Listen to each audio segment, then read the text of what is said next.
अगर कोई आपको नीचा दिखाना चाहता है तो इसका मतलब है कि आप उससे पहले से ही ऊपर हो। जिंदगी जीने के लिए मिली है, इससे लोग क्या सोचेंगे यह सोचने में बर्बाद मत करो। किसी के बुरे वक्त में उसका हाथ पकड़ो, सहारा दो, उसे हिम्मत दो, क्योंकि बुरा वक्त थोड़े समय में चला जाएगा लेकिन वह आपको दुआ जिंदगी भर देता रहेगा। मनुष्य सुबह से शाम तक काम करके उतना नहीं थकता जितना चिंता और क्रोध के एक क्षण में थक जाता है। संबंध परमात्मा से अच्छे बना लो तो तुम्हें किसी की जरूरत नहीं पड़ेगी, तुम खुद सबकी जरूरत बन जाओगे। सलाह देने तो हजारों आते हैं लेकिन जब साथ देने की बारी आती है तो केवल भगवान आते हैं। जीतने के बाद तो सारी दुनिया गले लगाती है, क्योंकि जो आज आपके साथ है वह कल आपके खिलाफ हो सकते हैं।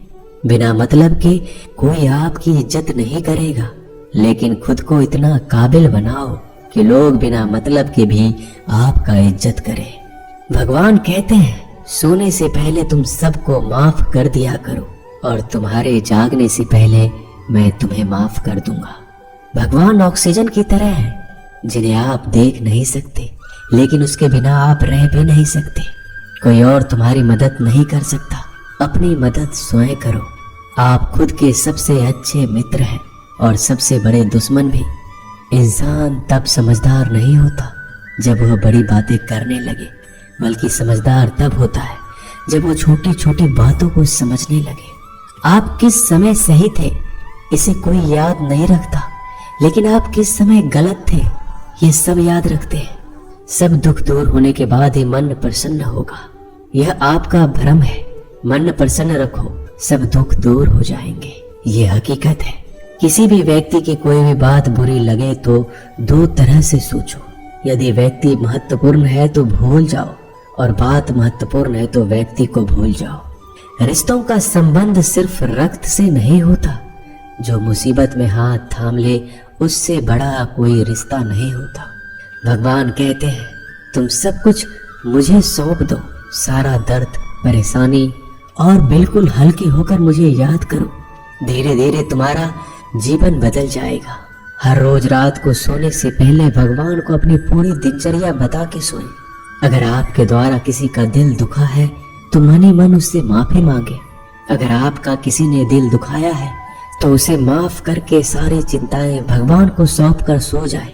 यकीन मानिए इससे आपकी जिंदगी खुशनुमा बन जाएगी। क्रोध बोला हुआ एक शब्द इतना जहरीला हो सकता है कि आपकी हजार प्यारी बातों को एक मिनट में नष्ट कर सकता है। सबको हंसाना लेकिन किसी पर भी हंसना मत। सबके दुख बांटना लेकिन किसी को दुखी मत करना। सबकी राह में दीप जलाना लेकिन किसी का दिल जलाना मत।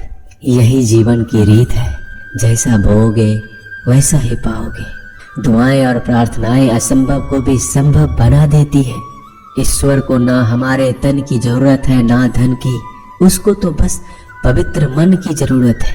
इसलिए वो हमें कुछ भी छोड़ने के लिए नहीं कहता, बस कहता है बच्चे मन से विकार छोड़ो, गंदे विचार छोड़ो। जो आने वाला है वो हमेशा गुजरे हुए कल से बेहतर होगा। यही एक सोच आपके जीवन में कभी निराशा नहीं होने देगी।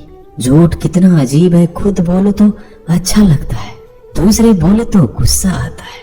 खुशियां चाहे किसी के साथ भी बांट लो, पर गम हमेशा भरोसेमंद इंसान के साथ ही बांटना चाहिए। जीवन में समय चाहे जैसा हो, परिवार के साथ रहो तो सुख बढ़ जाता है, दुख हो तो बढ़ जाता है। सच्चा मित्र वही है जो उस समय में भी आपके साथ खड़ा हो जब सारी दुनिया आपके खिलाफ हो। आपके पास जितना भी है उसके लिए बार बार दिल से धन्यवाद कहे, हर वक्त कहे। यकीन मानिए जितना भी है वो जल्दी कई गुना हो जाएगा। प्रार्थनाएं और ध्यान इंसान के लिए बहुत जरूरी है, क्योंकि प्रार्थना में भगवान आपकी बात सुनते हैं और ध्यान में आप भगवान की बात सुनते हैं। श्री कृष्ण से कितना कुछ छूटा, पहले माँ छूटी, फिर पिता छूटे, फिर जो नंद किशोर मिले वो भी छूटे, संग साथी छूटे, राधा भी छूटी, गोकुल छूटा, फिर मथुरा छूटा। श्री कृष्ण से जीवन भर कुछ ना कुछ छूटता ही रहा। नहीं छूटा तो वो था देवत्व, मुस्कान और सकारात्मकता। श्री कृष्ण दुखी नहीं, उत्सव के प्रतीक है। सब कुछ छूटने पर भी कैसे खुश रहा जा सकता है, ये श्री कृष्ण से अच्छा कोई नहीं सिखा सकता। इसलिए हमेशा खुश रहे, सदा मुस्कुराते रहे। जीतने का मजा भी तभी आएगा जब लोग आपके हार का इंतजार करेंगे। गीता में लिखा है, यदि कोई आपको अच्छा लगता है तो अच्छा वो नहीं, अच्छे आप हैं, क्योंकि उसमें अच्छाई देखने वाली नजर आपके पास है। अपनी पीड़ा के लिए संसार को दोष मत दो, अपने मन को समझाओ। तुम्हारे मन का परिवर्तन ही तुम्हारे दुखों का अंत है। सोच और नीयत अच्छे रखिए, फिर आपके कष्ट प्रभु स्वयं दूर कर देंगे। याद रखना, भगवान से कभी उम्मीद छोड़ना नहीं और दुनिया वालों से कभी उम्मीद रखना नहीं। सुख दुख एक सिक्के के दो पहलू है। जहाँ सुख होगा वहाँ दुख भी होगा, जहाँ दुख होगा वहाँ सुख भी होगा। इसलिए सुख दुख के बारे में बिना सोचे निरंतर अपने लक्ष्य को प्राप्त करने के लिए प्रयास करते रहना चाहिए। एक बात हमेशा याद रखना, किसी के सामने गिड़गिड़ाने से ना मोहब्बत मिलती है ना इज्जत। इसलिए अपने स्वाभिमान को जिंदा रखो। कोई अगर आपकी किस्मत में होगा तो आपके पास खुद ही चलकर आएगा। दूसरों को हराने का मौका मत दो, बस खुद को आगे ले जाने की जिद पालो। कभी हार ना मानने की आदत ही एक दिन जीतने की आदत बन जाती है। सिर्फ दो चीजें मनुष्य के भाग्य का निर्माण करती है। पहला, स्वभाव। अगर आपके स्वभाव में अच्छाई, विनम्रता और गुण है तो आपका भाग्य चमकेगा। अगर आपका स्वभाव क्रोधी है, आलसी है, तो आपका भाग्य बिगड़ना अनिवार्य है। इसलिए अपने स्वभाव को मधुर और आकर्षित बनाइए। दूसरा, आपकी वाणी। बोलना तो आदमी 2.5 साल की उम्र में ही सीख जाता है, परंतु कब, कहाँ और कैसे बोलना है उसे यह जिंदगी भर भी नहीं समझ पाता। जिसे ये बोलना आ गया कि कब, कहाँ और कितना बोलना चाहिए, समझ लो उसे सफल होने के लिए कोई नहीं रोक सकता।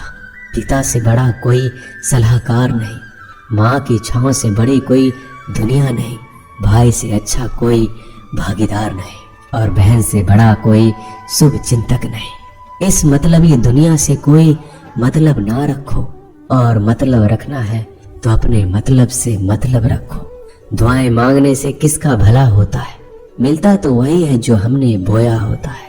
तुम नीचे गिर के देखो, कोई नहीं आएगा उठाने। तुम जड़ा उड़कर तो देखो, सब आएंगे गिराने। एक बात हमेशा याद रखना, अगर शराब की दुकान पर बैठकर दूध पियोगे तो तुम्हें शराबी का ही दर्जा मिलेगा, और किसी मंदिर में बैठ के पानी भी पियोगे तो तुम्हें एक संत का दर्जा दिया जाएगा। इसलिए आप किसके साथ उठते बैठते हो ये बहुत मायने रखता है। दोस्तों, आशा करता हूँ कि आपने इस वीडियो से बहुत सारी सीख ली होगी। मिलते हैं जल्दी एक नए ज्ञानवर्धक वीडियो में। धन्यवाद। अपना ख्याल रखिएगा।